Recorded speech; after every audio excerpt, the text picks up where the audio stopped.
I'm George Fragopoulos. I'm Liam Billingham. And this is Oeuvre Buster. Oeuvre Busters. And we're done! Yay! I guess not the season finale, more so the season finale recap. This is our first Clips episode. And now, a journey through Oeuvre Busters. So now you can stop listening. I will remember you. That was supposed to be my part. Okay, so let's take it back. All right, ready? I will remember. Wait, all right, start again. Yeah. Okay. I will. Oh no, wait. I'm I will yeah. remember you. Oh wait, was that my cue? It was. Oh yeah. Do. Sorry. Let's start again. No. Okay. I will. You know, let's maybe just. Let's just move on. Let's just move on. Okay. Yeah. So this is our first Clips episode. It is. What clips are we doing? Are the best hits? The best hits. I do actually have from a previous episode a clip of us doing I think we sang Now I had the time of my life. Yeah, I think that made it in one of the episodes. No, it didn't make it in. It's a separate clip, and I'm trying to decide what to do with it. No, we're here because we finished We've watched all 12 films directed by Johann Cassavetes or John Cassavetes. Yeah. How do you say, what's the Greek of John? Yannis. Yeah. Yannis Cassavetes. What's how do you say Cassavetes in Greek? I think just say it with the Greek accent, Cassavetes. Okay, cool. We finished all of the John Cassavetes films.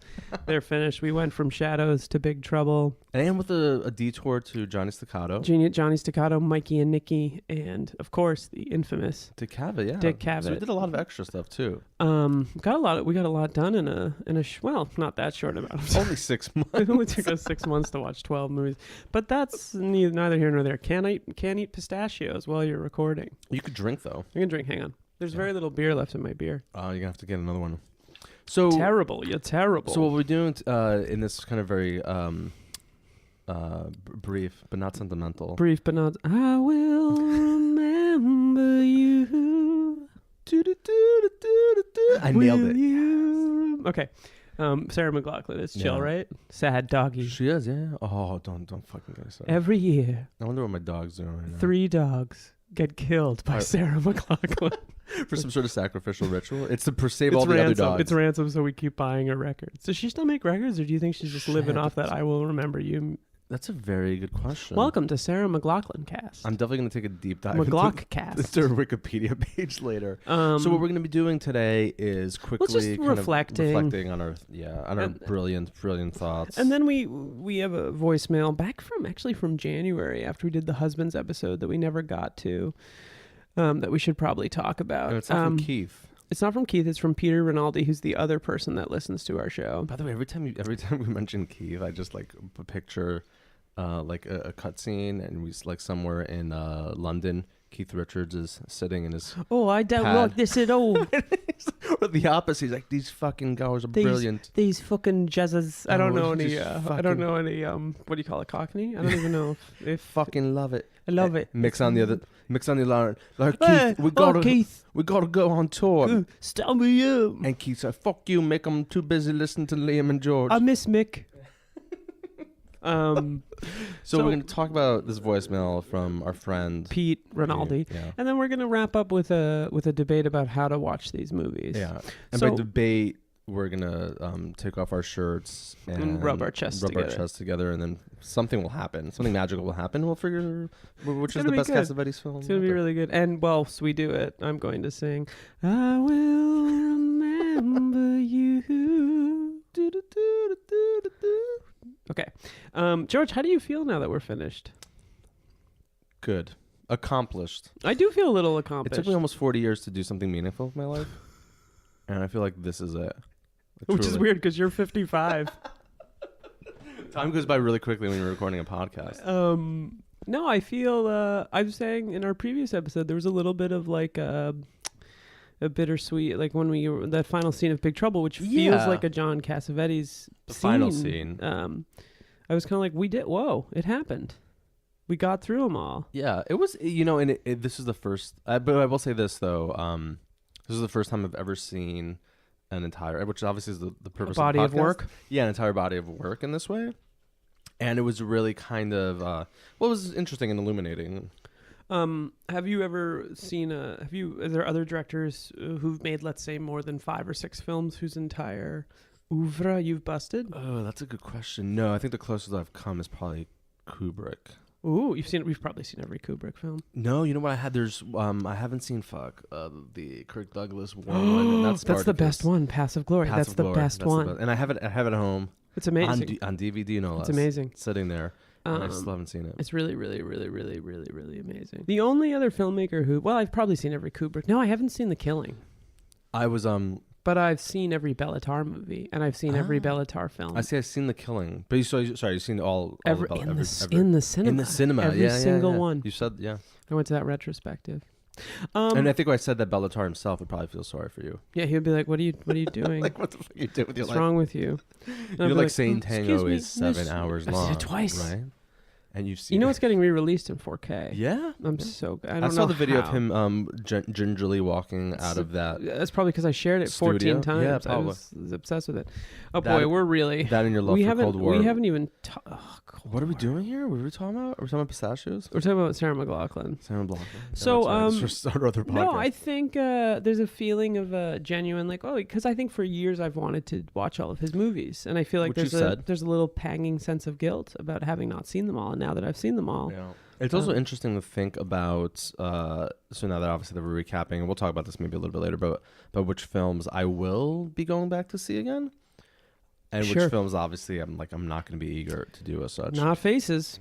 Tell me how you really feel about Faces. No, I think there's a real feeling of I do feel like certainly not an expert on someone, but I feel like I can talk about someone with a weird sense of knowledge that I didn't have before. Certainly, yeah, of course. Which is a cool feeling. So should we jump into this voicemail?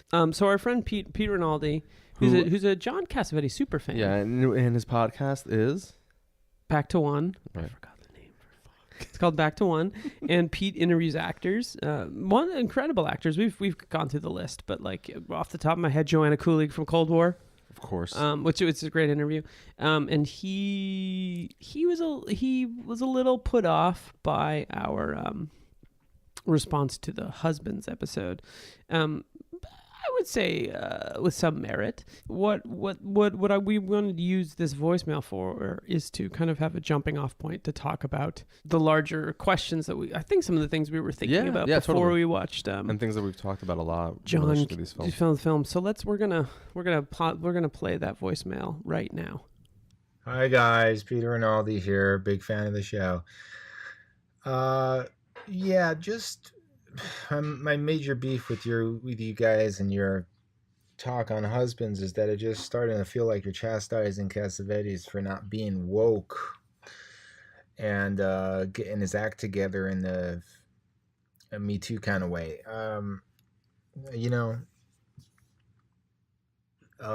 No movement in my lifetime has changed me more than the Me Too movement. I'm still being changed. It's changing everything in my life and everything, and really in everything I see. I'm reevaluating. But when you do that kind of thing to stuff that is, from a time barely into the women's rights movement, you run into problems, in my opinion. And for you guys who I'm really enjoying what you're doing, but for this to be the predominant thing that you guys are talking about when you're talking about John Cassavetes films, it's starting to get very frustrating for me and a little scary.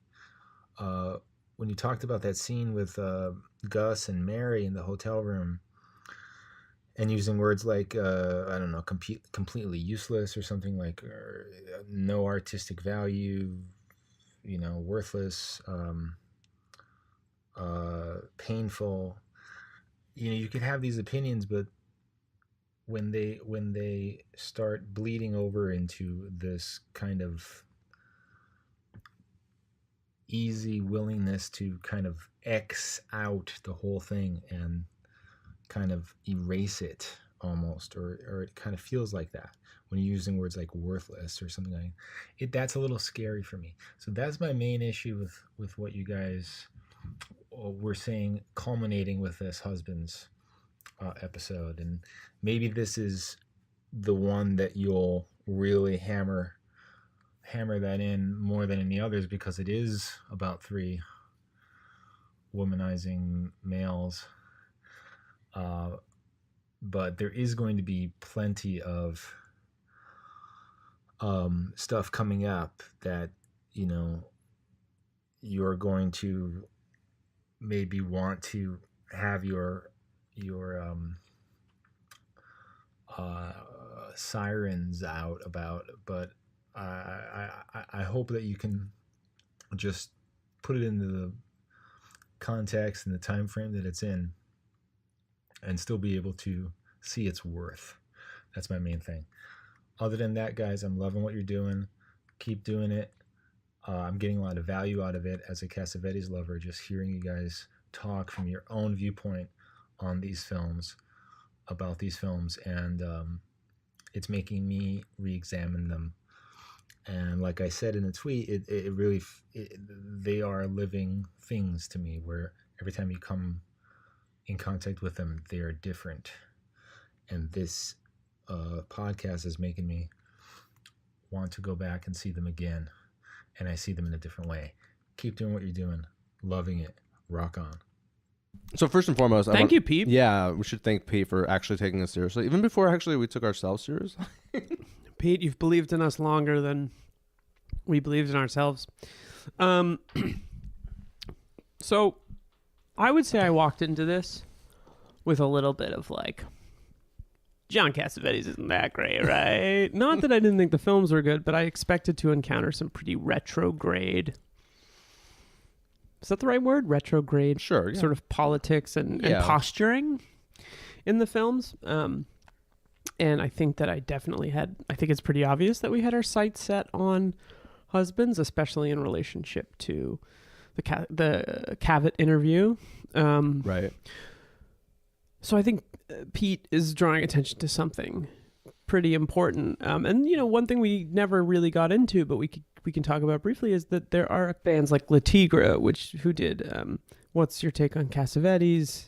And to kind of address the question of, is he a misogynist? Fugazi has a song about John Cassavetes. I did not know that. The name of which is escaping me right now. So, you know, we're not the first people we're probably the most famous people to take this on, but we're probably the most prestigious, but we're not the only ones. Right. I do this question on.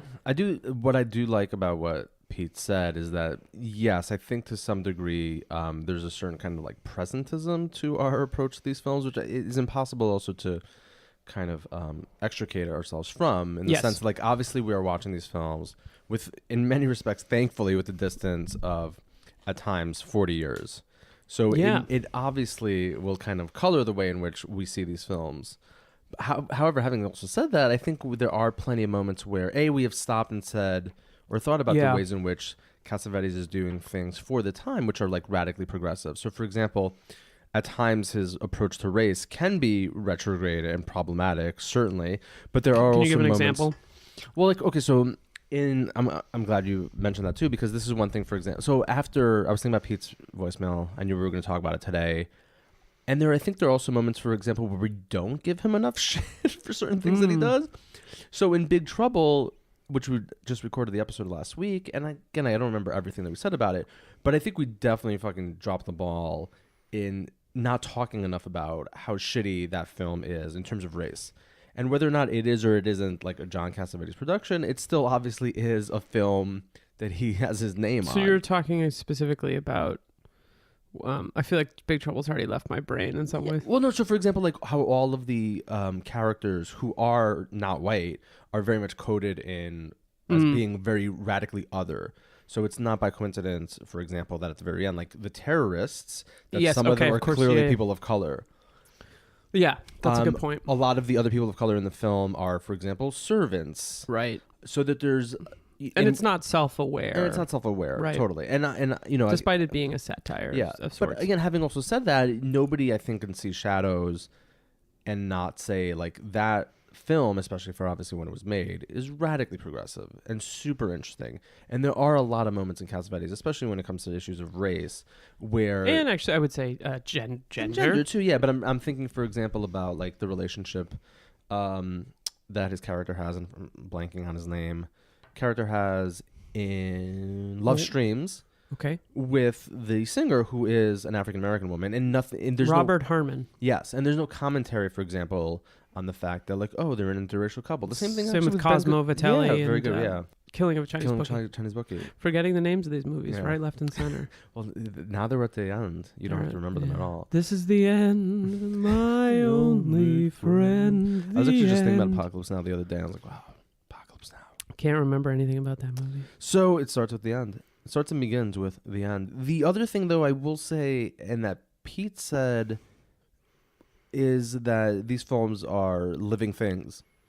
And like that change every time you watch them. Right, Totally well, feel that way, especially with some of the not only that just change all the time, but that make them viable and make them documents worth going back to in our present day. I totally agree. And I think that's also why we can view them through the lens of kind of like our contemporary moment. And I think also to be critical of art doesn't mean that you're dismissive of it either. I think it's okay to be like, even if just like to point out like, hey, some characters are shitty, and obviously that the filmmaker's intentions are to make shitty characters, and you just have to kind of deal with it. Right. I think a lot of the provocation in Husbands comes from how much of it is self-aware and how much of it is him rubbing our faces in the shitty, toxic behavior of these three dudes. I'll go to my grave fucking thinking that scene though with him and Mary. Well, I just think that scene goes so on. I think the when you say when I actually do agree with Pete that using the term worthless might be excessive, but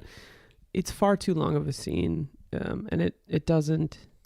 At a certain point, you have to wonder, and we talked about this a lot, but I keep coming back to it. At what point do you veer away from a valid representation and into grotesquerie or like shock or or just like shock value? Yeah, I mean, especially when you think about like these sort of ladder. I mean, one thing that I think is that's true of John Cassavetes is that he's provocative but he's really, really tasteful in his provocation. He's not, he's not a Von Trier or a Gaspar Noé. Or a the greatest filmmaker of our time. The greatest filmmaker that has a film in theaters right now called Climax.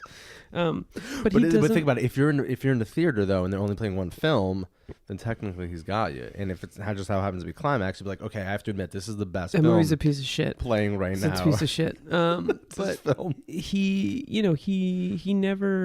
he's much more challenging than they are because he allows for a multitude of dimensions to these characters and who they are as people.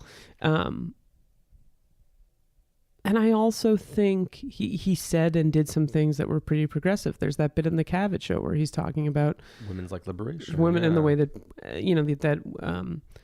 women are treated. That the film to him is not just about women, though it represents. That the film is not just about men, though it mostly represents men. Right. He then turns around and follows Husbands Up with Minnie and Moskowitz, which is a really amazing women's film and to that some scene, extent. And women that are the scene influence. Which came up on Twitter again, where between her and her elderly, or not elderly, but older co-worker.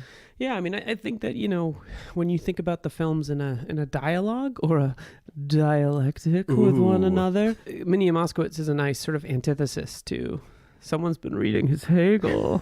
But no, the film is a nice response to Husbands in that sense, whether it's intended that way. Totally. And it's funny, though, seeing also the entirety of the body of work, because it also makes me think about, for example, some of my early takes on that Carney book, which I think also, again, is still misses the mark on certain points.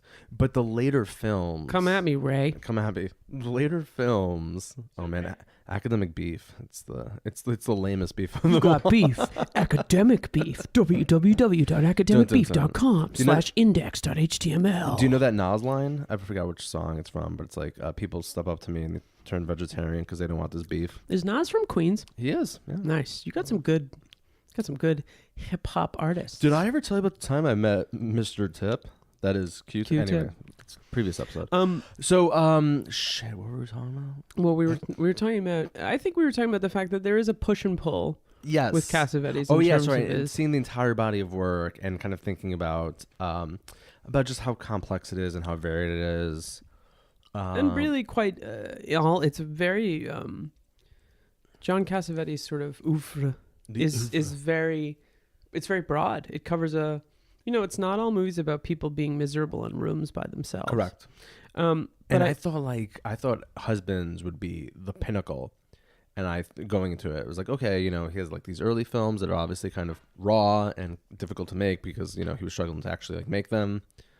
And then the Husbands would be kind of like the star. And then after that, it'd just be like a series of like very interesting films, but nothing mind-blowing. But I mean, the stuff after Husbands, I think, is so much more compelling. Well, I would say that Husbands. There's like and this is sort of going to speak to our larger talk, but I think that every film that comes after Husbands has something about it that like puts it in a higher level of quality than what came. I mean, Minnie and Moskowitz is incredible.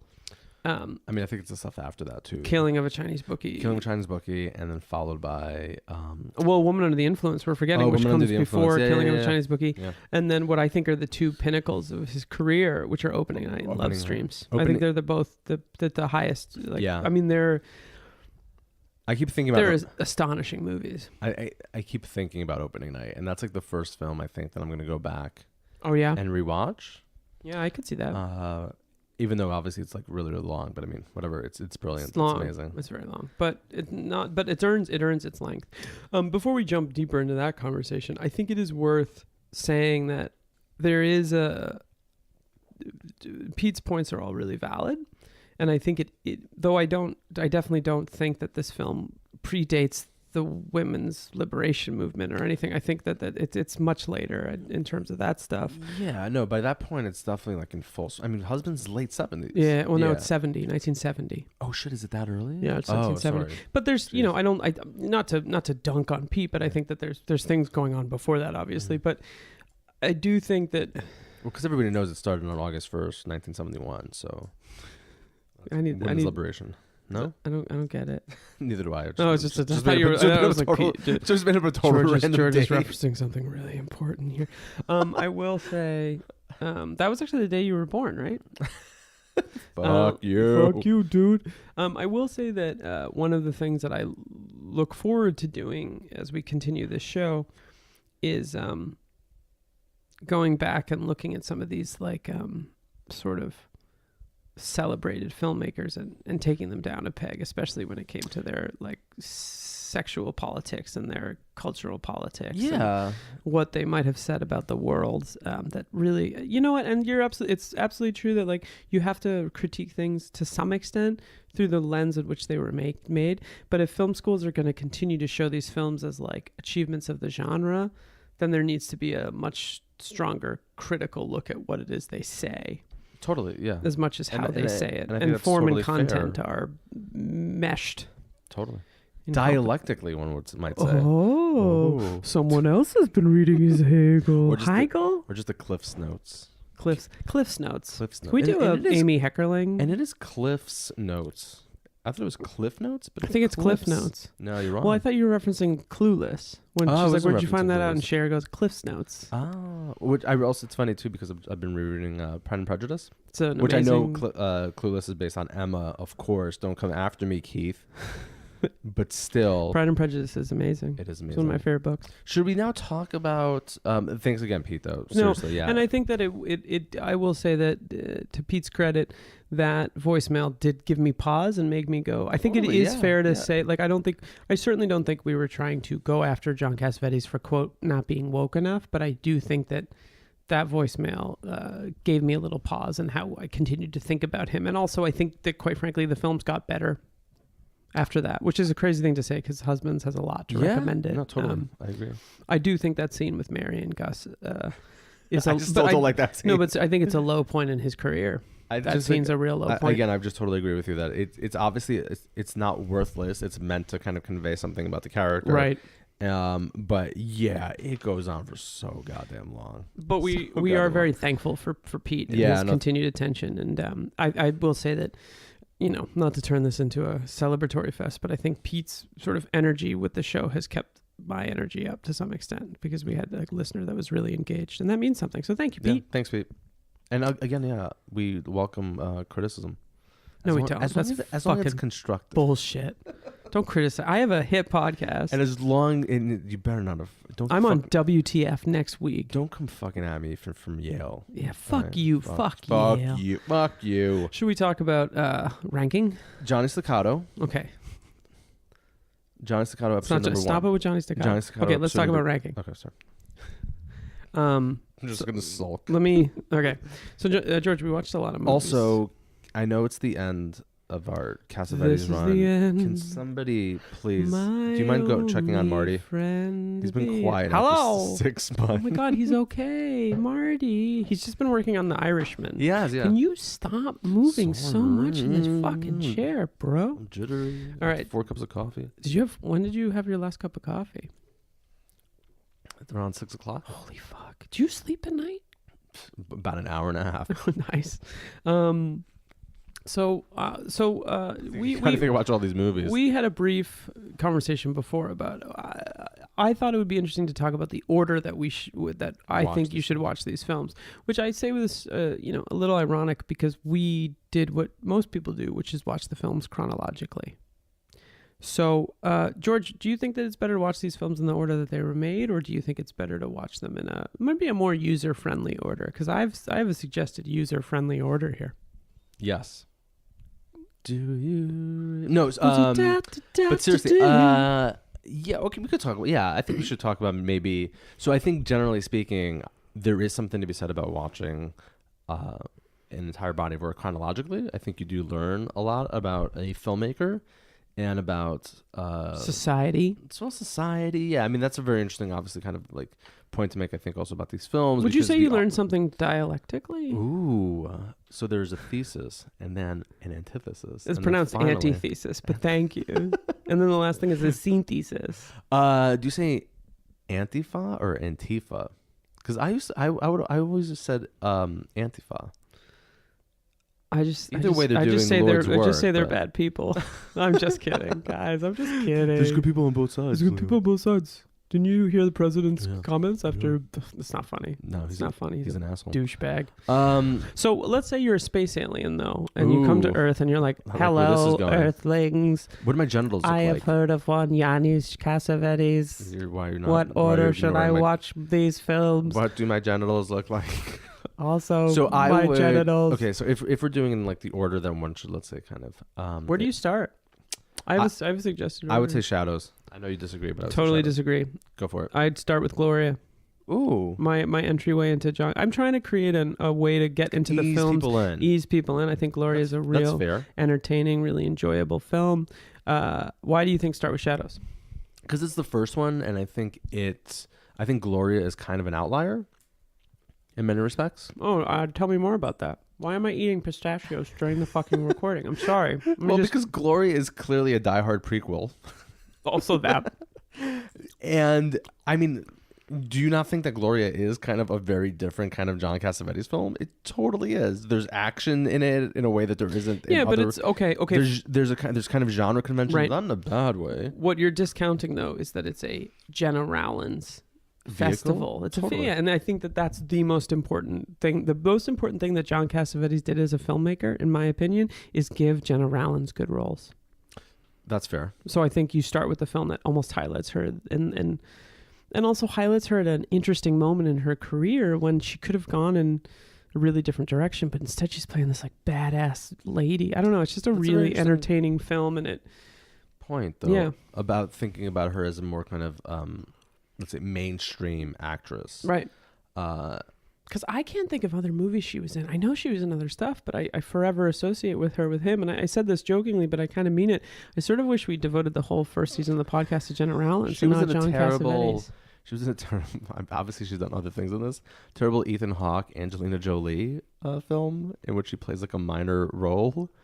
Ethan Hawke and Angelina Jolie did a film together? Yeah, where Angelina Jolie plays like a detective. Maybe an FBI agent. Was it Taking Lives? Yes, it was Taking Lives. That's what it's called. Taking Lives. First of all, I've never seen that. Ethan Hawke's in that movie? Yeah. And they have a rather sultry love scene. Yeah, I feel like that was one of those movies that got like a like that DVD release came with the like I think Paul sexy Dano was shower in it too. stuff. I could be wrong. Sorry, I got distracted by the shower stuff. The shower Remember in the 90s when like Color of Night with Bruce Willis? The color of my God. Yeah. It was like, it was a wannabe basic. So Gloria is first for me. Shadows is first for you. What's your second? I think I went first, so you should go now. Minnie and Moskowitz. Oh, that's a good one. Yeah. I feel like that's another good entryway. Deals with some problematic masculine behavior, but it also is like rooted in a kind of joy that I think makes it very accessible. Yeah, and I think that's also, it's an interesting film to kind of fall on, because again, it's kind of almost, rom-com is obviously kind of too much of a reduction. No, but it's whimsical. But it's whimsical. There's a bit of obviously romance, but also kind of a magical kind of quality to it, to the way in which kind of they meet and fall in love. What's second for you? I would say. By the way, George is not working with notes. Yeah, I have a list here. It's called Being a Professional. It's all. Yeah. So. All in my head. Maybe we should just kind of go like chronologically, but not admit it. I would go Faces. No, okay, seriously. I would say, I think Minnie Moskowitz. Sure, let's go Minnie Moskowitz. Son of a bitch. Too many work. But then I have to go now. No, you go. Okay. I would go A Woman Under the Influence. It's your third film. Yeah. Why? Because it's just a good film. This is a great film. It's just a great film. If you can't say that for the rest of the 8 rest of the fucking movies we're going to list. It's just another great film. Yeah, and again, I don't... it's an interesting film to pair with Minnie and Moskowitz. Yeah. No, it certainly is. But also a kind of a domestic drama. Very kind of a... So you could kind of like, hang your hat on that. Mine was Shadows. My number 3 was Shadows. I think now you're sort of ready for it. It lends itself, and I think you're sort of... It's so rough aesthetically that I don't think it's a great place to start. Are you going to ever list Faces, or just going to be like, but don't watch Faces? What's your number 4? I would say Killing of a Chinese Bookie. Why? Because it's not a Jenna Rollins vehicle, and it's also for me, Ben Gazzara vehicle. Yeah, it's one of the my personal favorites. Really? Yeah.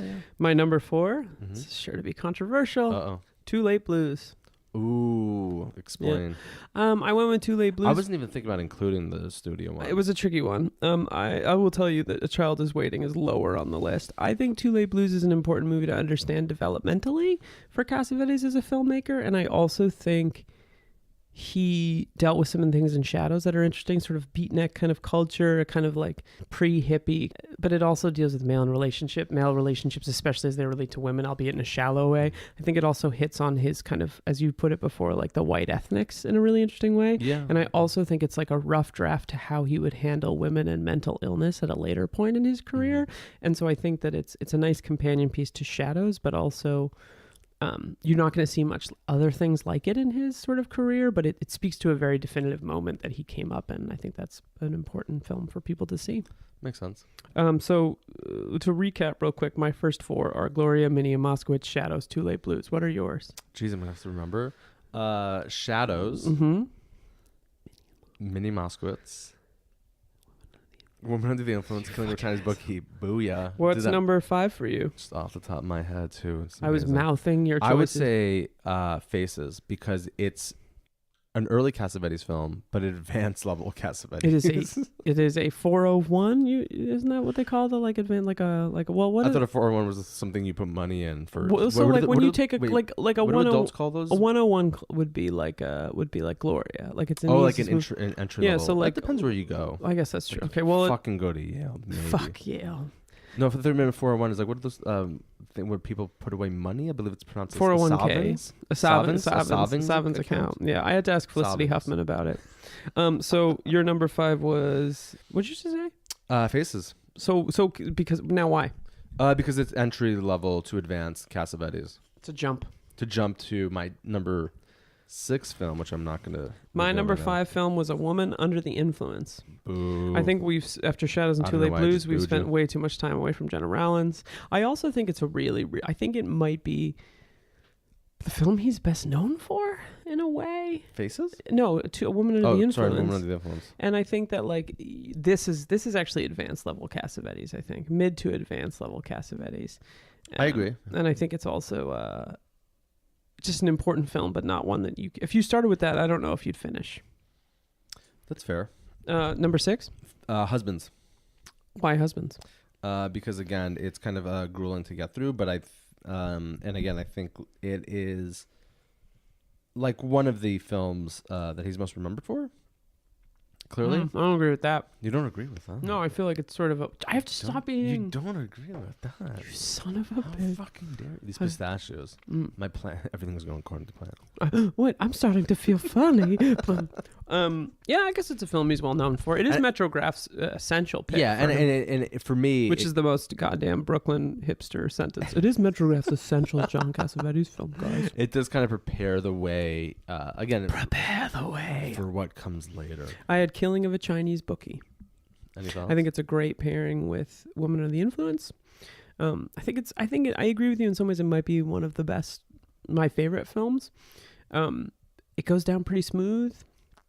I think it's a nice little palate cleanser where we're going next on my list, at least.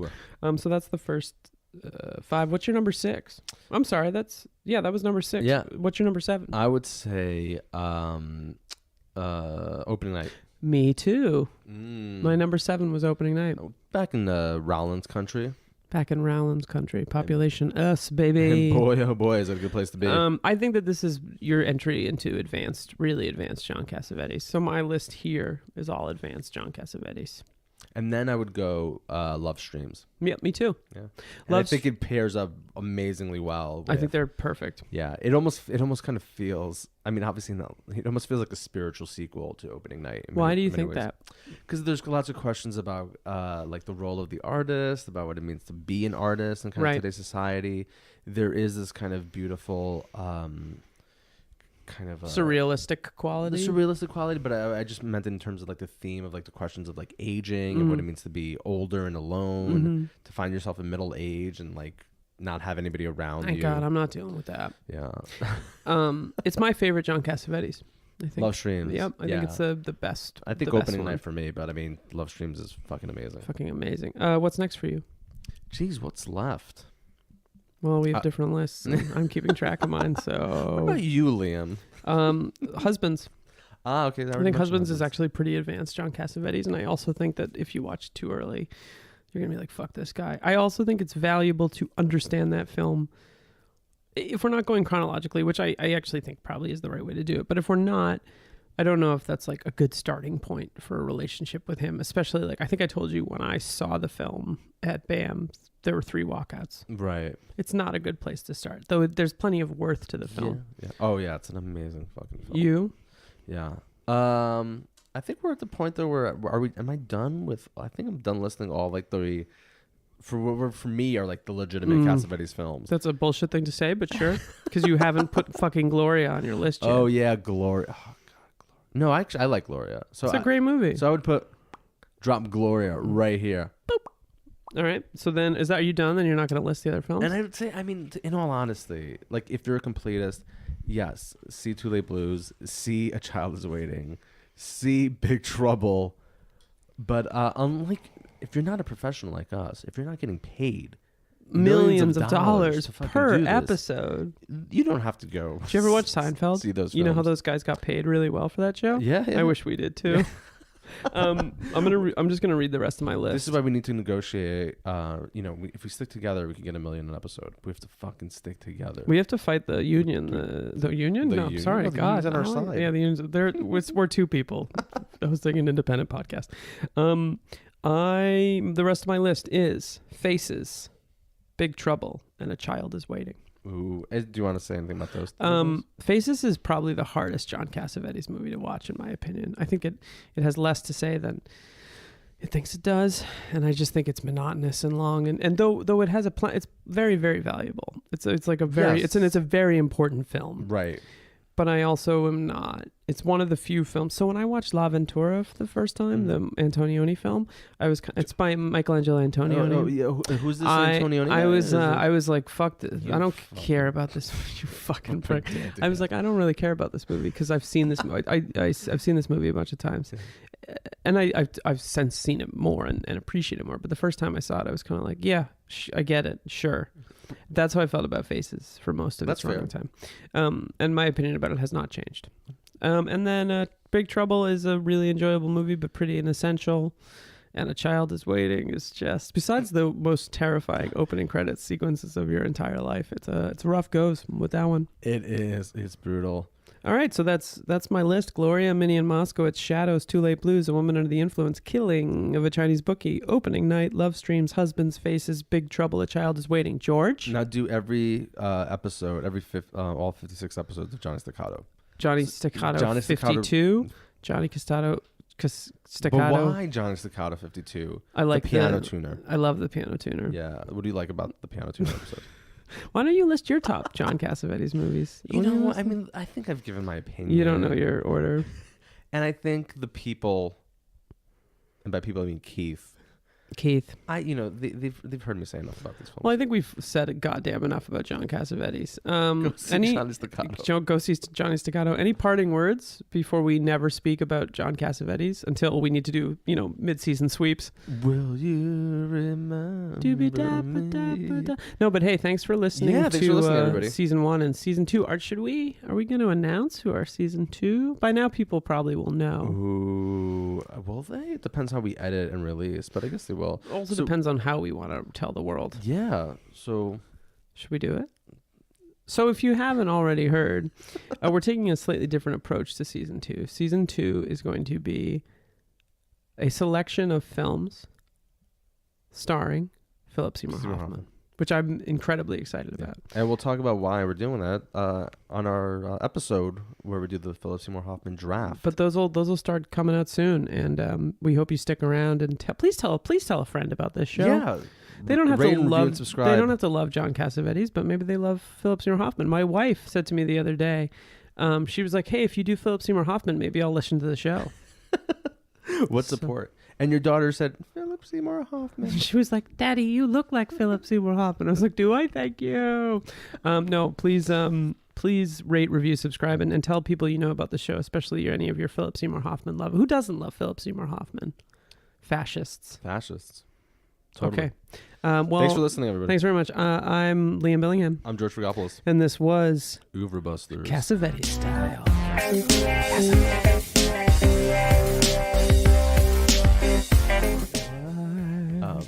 Had the time of my life, and I never felt this way before. Yes. You can't see it, but I'm lifting Liam up over.